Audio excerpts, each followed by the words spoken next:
और मेरे प्यारे बच्चों, कैसे हो तुम लोग? ठीक हो? आज पीईटी प्राइमरी एलिजिबिलिटी टेस्ट प्रारंभिक अर्हता परीक्षा के बारे में बताएंगे आप लोग। इसका ऑनलाइन आवेदन 25 मई से प्रारंभ हो गया। तो मेरे सभी बच्चों को बहुत बहुत बधाई। बड़े लंबे समय से इसका इंतजार हो रहा था। इसका ऑनलाइन आवेदन प्रारंभ हो गया। तो ऑनलाइन आवेदन 25 मई से इसका प्रारंभ हो गया है। तो 31 तक तो लॉकडाउन है। 31 के बाद तुम लोग इसका आवेदन प्रारंभ कर दो मेरे बच्चों, क्योंकि 21 जून ही इसका लास्ट डेट है। ठीक है, एक बड़ी अच्छी लाइन इस पर हम लिखे हैं तुम लोग के लिए। सागर के किनारे पे खजाने नहीं आते, सागर के किनारे पर खजाने नहीं आते, जो लम्हा हाथ से फिसल जाए वो दोबारा नहीं आते। आओ डूब जाएं हम सब, आओ डूब जाएं हम सब फाइट की तैयारी में, क्योंकि ऐसे मौके बार बार नहीं आते। तो मेरे बच्चों एकदम लग जाओ, एकदम टूट जाओ तैयारी में, क्योंकि हमको नहीं लगता है 50,000। देखो, हमने इसके पहले वाले वीडियो में बहुत पहले मैंने तुम लोग को इसका सिलेबस प्लस किस किस विभाग में कौन सी भर्तियाँ होंगी, 50,000 से अधिक जो भर्तियाँ होंगी विभागों के नाम बता चुका हूँ। आज कहूँ थोड़ा सा एक लेक्चर इस पर दे दूँ कि तुम लोग की जानकारी इस पर अच्छे से हो जाए।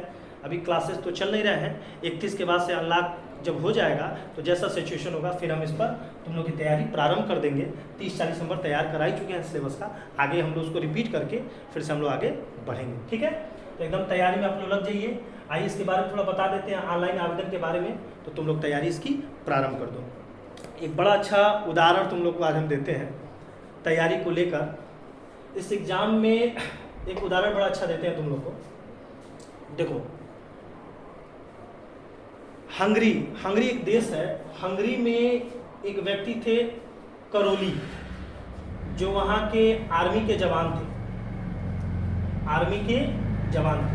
करोली नाम के एक व्यक्ति जो हंगरी के आर्मी के जवान थे, सन 1938 में वो पिस्टल शूटिंग में महारत हासिल कर लिए थे। और पूरी हंगरी की जनता ये जान रही थी कि 1940 में जो टोक्यो में ओलंपिक होने वाला है, उसमें यह गोल्ड मेडल जीतेंगे। इनकी बड़ी तपस्या थी। जो करोली नामक व्यक्ति 1938 में इन्होंने हंगरी के सारे पदक, जितने भी राष्ट्रीय स्तर के पदक होते हैं, सारे पदक पिस्टल शूटिंग में इन्होंने जीत लिया था। और सभी हंगरी वालों को भरोसा था कि 1940 में, और इनका लक्ष्य भी था कि 1940 में जो टोक्यो में ओलंपिक होगा उसमें वो पार्टिसिपेट करेंगे और गोल्ड मेडल जीतेंगे कि पूरे विश्व स्तर के लोग जानेंगे। लेकिन एक दुर्घटना हो गई 1938 में आर्मी बेस कैंप में जिस हाथ से वो शूटिंग करते थे उसी हाथ में ग्रेनेड फट गया, यानी बम फट गया, जिससे उनका हाथ ही फट गया। उसके बाद वो हॉस्पिटल में भर्ती रहे। 1 महीने बाद 1938 में ही, जब उनकी उम्र मात्र 28 साल थी, ठीक है, यानी उनकी तैयारी हमको लगती है 20 से 22 साल से उन्होंने तैयारी स्टार्ट कर दी थी शूटिंग को लेकर। 1938 में जब इनका हाथ उखड़ गया और 1 महीने बाद अब वो क्या करें, उनके सपने तो टूट गए। जिस हाथ से शूटिंग करते थे राइट हैंड था, वही नहीं था। लेकिन जो चला गया उसके लिए उन्होंने रोया नहीं, बल्कि जो था, यानी जो उनका बायां हाथ था, लेफ्ट हैंड था जो था, उस पर उन्होंने भरोसा किया और अपनी तैयारी बाएं हाथ से उन्होंने प्रारंभ कर दी। और सन 1939 में जब हंगरी में ही फिर से राष्ट्रीय चैंपियनशिप हुई पिस्टल शूटिंग की, तो वो वहाँ पर गए। जब वहाँ पर गए तो इनके जो साथ के तैयारी करने वाले थे उनको लगा कि ये हम लोग का हौसला बढ़ाने आए हैं, क्योंकि देखो इनका हाथ नहीं है, उखड़ गया है, लेकिन ये हम लोग का हौसला बढ़ाने आए हैं कि चलो कम से कम तुम लोग आगे बढ़ो, देखो हम आए यहाँ पर। लेकिन उन्होंने कहा कि मैं हौसला बढ़ाने नहीं, मैं कंपटीशन करने आया हूँ। तो लोगों ने पूछा किस हाथ से? कहा ये हाथ चला गया, ये हाथ तो है, इससे कंपटीशन करने के लिए। तो उन्होंने 1939 में हंगरी के राष्ट्रीय पदक उन्होंने जीता पिस्टल शूटिंग में। उसके बाद उनका सपना था 1940 में जो टोक्यो में ओलंपिक होने वाला है उसमें गोल्ड मेडल जीतना, और हंगरी ने पूरे विश्व स्तर पर अपना नाम कमाना। लेकिन 1939 में तुम लोग को मालूम होगा द्वितीय विश्व युद्ध प्रारंभ हो गया, और जब सेकेंड वर्ल्ड वार प्रारंभ हो गया उसके बाद से 1940 का टोक्यो जो ओलंपिक था वो निरस्त हो गया। तो उन्होंने क्या किया, 1940 का जो भी फोकस था वो 1944 में उन्होंने लेते आया। तुम लोग को मालूम होना चाहिए हर 4 साल पे ओलंपिक होता है। 1944 में जो ओलंपिक होने वाला था वो लंदन में होने वाला था, लेकिन यह भी कैंसिल हो गया सेकेंड वर्ल्ड वार के लिए। क्यों? क्योंकि 1939 से 45 तक सेकेंड वर्ल्ड वार चला था, द्वितीय विश्व युद्ध चला था, तो 1944 वाला भी कैंसिल हो गया। अब सोचो 1940 की उन्होंने तैयारी की, वो कैंसिल हो गया। फिर 4 साल बाद 1944 में पूर्ण तैयारी की, लेकिन वो भी कैंसिल हो गया। उसके बावजूद भी इन्होंने हिम्मत नहीं हारा और 1948 में फिर जब ब्रिटेन में लंदन में ओलंपिक हुआ तो उन्होंने उसमें भाग लिया, और केवल भाग ही नहीं लिया। और ये ध्यान रखने की बात है, 1938 में वो 28 साल के थे, 1948 में वो 38 साल के थे। और इतना होने के बावजूद, इनके सामने बड़ा यंग कंपटीशन होने के बावजूद भी 1948 में यह गोल्ड मेडल जीते।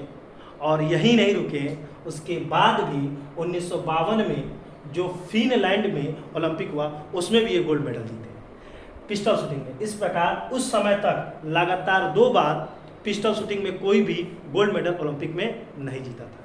तो जब ये कर सकते हैं तो आप भी कर सकते हैं, हम सब भी कर सकते हैं। कहा जाता है ना, एक लाइन तुम लोग बोलते भी रहते हैं, देर से बनो पर जरूर कुछ बनो, क्योंकि लोग वक्त के साथ खैरियत नहीं हैसियत पूछते। ठीक, तो एक उदाहरण तुम लोग दिए हैं, तो मेरे पुराने बच्चे जो भी लंबे समय से लगे हैं, बहुत लंबे समय से बच्चे लगे हैं, क्योंकि वैकेंसी सन 2014 के बाद से आ ही नहीं रही थी, और 500, 1000, 2000 जो सीटें आती थी उसमें लाखों आवेदन होते थे, तो सभी बच्चों का सिलेक्शन नहीं हो पाता था। तो इतने लंबे समय बाद इतनी बड़ी वैकेंसी, ये आप ही लोग ले आइए मेरे बच्चों, एकदम जम के लग जाओ। अब इसमें सिलेबस क्या है, इसकी ऑफलाइन परीक्षा जो है, ऑफलाइन परीक्षा होगी मिड अगस्त के बाद, यानी 15 अगस्त के बाद कभी भी इसका एग्जाम प्रारंभ हो सकता है और सितंबर तक जाएगा। यानी 15 अगस्त के बाद कभी भी इसका एग्जाम पढ़ सकता है, अगस्त और सितंबर के मध्य में पढ़ सकता है। उम्मीद करो सितंबर में ही इसका एग्जाम पड़ेगा, तो आपके पास आराम से 2 से 2.5 से 3 महीने समय है मेरे बच्चों, एकदम जम के तैयारी करो। ये सिलेबस आप लोग को 30 से 40 नंबर तैयार करा जा चुका है, आप उसको रिपीट कर लो। ठीक है, यही है मेरे बच्चों, इसको अच्छे से, और बहुत ये नहीं सोचना है कि पैट है, पैट कुछ नहीं है। पैट को बस क्या करना है, जो भी समय बचा है, एक एक चीज़, जैसे एक लाइन तुम लोग हम हमेशा सुनाते रहते हैं, मंजिल यूं नहीं मिलती, जुनून सा दिल में जगाना पड़ता है, पूछा चिड़िया से घोंसला कैसे बनता, तो बोली तिनका तिनका उठाना पड़ता है। ये सब तिनका है मेरे बच्चों, यही उठाना है। अब जैसे सामान्य हिंदी 5 नंबर का है, देखिए यहाँ पे मैंने लिखकर तुम लोग को थोड़ा बता दे रहा हूँ। सामान्य हिंदी कितने का है, 5 नंबर का तुम्हारा हिंदी है सामान्य। 10 नंबर का हिंदी गद्यांश और व्याकरण, गद्यांश और पद्यांश जो आते हैं 10 नंबर के हैं। 5 नंबर का हिंदी सामान्य हिंदी है, एकदम व्याकरण है, बेसिक है। प्राचीन इतिहास, मध्यकालीन इतिहास 5 नंबर का है। तुम लोग अगर देखो तो लूसेंट का ही जो प्राचीन और मध्यकालीन है उसी का रिवीजन करो ना, उससे ज़्यादा कहाँ आएगा जब 5 ही नंबर आना है। तो 5 नंबर का आधुनिक भारत आएगा, इसको मैं पढ़ा भी रहा था, आप लोग इसको तैयार कर लो। 5 नंबर का भूगोल आएगा, इसमें विश्व का भूगोल, भारत का भूगोल दोनों है। महाद्वीप तैयार कर लो, भारत में तैयार कर लो भारत का भूगोल। और क्या है, 5 ही क्वेश्चन आने, 5 क्वेश्चन इकोनॉमिक्स से आएंगे। कहाँ से आएंगे, बजट से आएंगे, बैंकिंग से आएंगे, अर्थव्यवस्था में कहाँ से आएंगे, पंचवर्षीय योजना से आएंगे, नीति आयोग, सब पढ़े आप लोग। संविधान से 5 क्वेश्चन आएंगे, संविधान जो भी मौलिक अधिकार से लेकर नीति ने सिद्धांत हुआ, या जो भी अनुच्छेद हुए, राष्ट्रपति हुए, उपराष्ट्रपति, विधानसभा, लोकसभा, यही ना 5 नंबर आएंगे। 5 नंबर का विज्ञान है, सामान्य विज्ञान है, इसमें भौतिक के भी 1-2 क्वेश्चन होंगे, रसायन के भी 1-2 क्वेश्चन होंगे, जीव विज्ञान के भी होंगे। स्पीडी के जो तुम लोग पीछे 1 लाइनर पढ़ते हो उसी को रिपीट कर लो, उससे बाहर कुछ नहीं आएंगे। 10 नंबर का तुम्हारा जीए जनरल अवेयर्स है, एज ए करंट अफेयर समझो। साल भर का तुम लोग किताबें भी रखे हो, स्पीडी रखे हो, और भी किताबें जो तुम लोग खरीदो ई दृष्टि की, उसी को लेकर तुम लोग साल भर का अपना रिवीजन कर लो। कहाँ से आएगा, साल भर का ही नहीं जी के आता है, उस सारे को तैयार कर लो। उसके अलावा गणित 5 नंबर का आएगा, 2, 4, 5 चैप्टर से आएंगे, उससे कोई मतलब है नहीं। 5 नंबर का रीजनिंग आएगा, बेसिक है, 4-5 क्वेश्चन उससे तुम्हारे क्या कहता है संख्या, उससे आ जाएंगे, तुम्हारे दिशा से आ जाएंगे, रक्त संबंध से आ जाएंगे, वर्गीकरण से, असादृश्यता से, ये सब क्वेश्चन आएंगे। ग्राफ तालिका तुम लोग को पढ़ा चुके हैं 20 नंबर का, अभी मैं 1-1.5 महीने का क्लास लाया था। आओगे फिर इसका रिपीट करा देंगे, नए तरह के क्वेश्चन बता देंगे। 20 नंबर का ये है। उसके अलावा विविध, लूसेंट के भी जितने रेड लाइनर हैं वही विविध है मेरे बच्चों। पुरस्कार है, इसमें सम्मान है, नोबेल पुरस्कार है, ओला खेल है, यही सब है। इसके अलावा ऐतिहासिक स्थल है। इसके अलावा सामान्य अंग्रेजी 5 नंबर का, अब वो 5 नंबर का क्या है आप देख लेना। तो ये टोटल कितने का 100 क्वेश्चन है, 50% पासिंग मार्क है। आराम से अगर जम के मेहनत किए मेरे बच्चों, जुनून जगा कर मेहनत किए, तो इतना मान के चलिए आप 70-75 आराम से कर सकते हैं मेरे बच्चों। इतना तो एकदम आराम से होगा, जिस तरह का सिलेबस है सभी बच्चों के लिए। ये नहीं कि सभी के लिए सभी अगर चाहेंगे तो एकदम आराम से मेरे बच्चों इतना हो जाएगा। तो तैयारी में एकदम लग जाओ, तैयारी एकदम करो। अब जैसे कह रहे थे कि यूपी SSSI जो पैट है वो प्री एग्जाम है, तो फिर मेंस कैसे होगा, इसके चक्कर में क्या पढ़ना है, आप पहले एग्जाम तो दो। आप पहले ये देखो कि अगस्त और सितंबर में एग्जाम है, ये आपका सिलेबस है, एकदम रगड़ के तैयारी एकदम कर देनी है। ऑनलाइन आपका आवेदन 25 मई से प्रारंभ हो रहा है, 21 जून तक इसका लास्ट डेट है, 31 तक अभी आपका लॉकडाउन है, 31 के बाद खुलता है। देखिए हो सकता है इसका डेट भी बढ़े, क्योंकि लॉकडाउन में ही आधा ऑनलाइन तो हुआ नहीं होगा, लेकिन 1 तारीख से ऑनलाइन प्रारंभ कर लो, जाके साइबर कैफे में जाकर तुम लोग ऑनलाइन प्रारंभ कर लो अपना जाकर। 21 तक इसका लास्ट डेट है। और बड़ी अच्छी चीज़ बता रहे हैं, देखो सबसे पहले जाओगे वहाँ रजिस्ट्रेशन करा लो, बहुत आसान प्रक्रिया है, 15 मिनट में फॉर्म अप्लाई हो जाएगा। रजिस्ट्रेशन अपना करा लो, रजिस्ट्रेशन में वही नाम पता जो भी है ये सब कंप्लीट करना है। उसके बाद फोटो तथा हस्ताक्षर, फोटो 6 महीने के अंदर का कोई तत्काल का फोटो लगाना, और बिना ये नहीं कि टोपी लगाकर और डिजाइन में सिंपल बेसिक फोटो लगा लो। उसके अलावा हस्ताक्षर कभी भी घसीट लिपि में करना चाहिए, और कैपिटल लेटर में हस्ताक्षर होता है कैंसिल होता है। जैसे मान लो हम ही को हस्ताक्षर करना है तो मैंने अपना नाम लिख दिया, ये होता है क्या, घसीट लिपि में, ठीक है ना, इस तरह होना चाहिए। इसके अलावा शेष विवरण शैक्षिक अर्हता, हाई स्कूल योग्यता, इंटर, स्नातक जो भी योग्यता है सारा योग्यता उसमें अपना कंप्लीट करो। उसके अलावा फीस का भुगतान करो, शायद ओबीसी जनरल का 185 है, और भी जो रेट है देकर अपना भुगतान करो। उसके बाद से फार्म प्रिंट आउट ले लो, सबमिट करने के बाद फार्म का फाइनल टच हो जाता है तो प्रिंट आउट दे देंगे। अब उस प्रिंट आउट को ले आओ, उसमें देखो अगर कुछ कमियां होती हैं तो 28 तक संशोधन का डेट है, संशोधन करा लो। नाम में कुछ गलती हो गई, फोटो में गलती हो गई किसी में, तो 28 तक संशोधन का समय है, आपको मिलेगा, आप उसको संशोधन करा लीजिएगा। ठीक।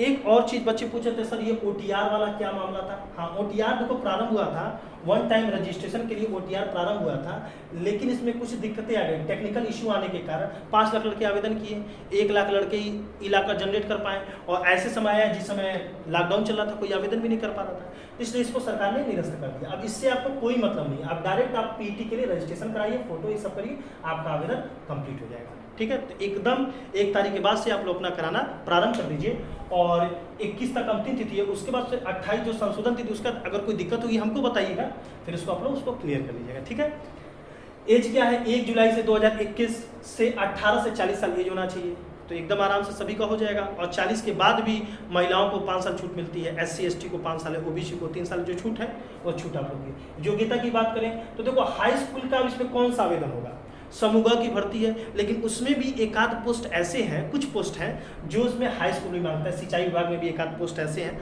जो जैसे तुम लोग का मल्टीटास्किंग में दफ्तरी के पोस्ट आ जाते हैं हाई स्कूल पर, लेकिन वो ग्रुप सी ही कहलाता है। उसी तरह तो हाई स्कूल वाले भी कुछ पोस्ट होंगे, लेकिन 50,000 में बहुत होंगे तो 4-5 हज़ार के पोस्ट ऐसे होंगे जो हाई स्कूल पे होंगे। इंटरमीडिएट पर सबसे अधिक कम से कम 30,000 से 35,000 सीटें जो हैं वो इंटरमीडिएट पे ही हैं, और स्नातक पे भी 7-8 हज़ार पोस्ट ऐसे हैं जो स्नातक पर हैं। और इस परीक्षा में ये एक ऐसा परीक्षा होने वाला है मेरे बच्चों जिसमें 1900 ग्रेड पे से लेकर 1900 ग्रेड पे से लेकर 4600 ग्रेड पे तक की नौकरियां हैं।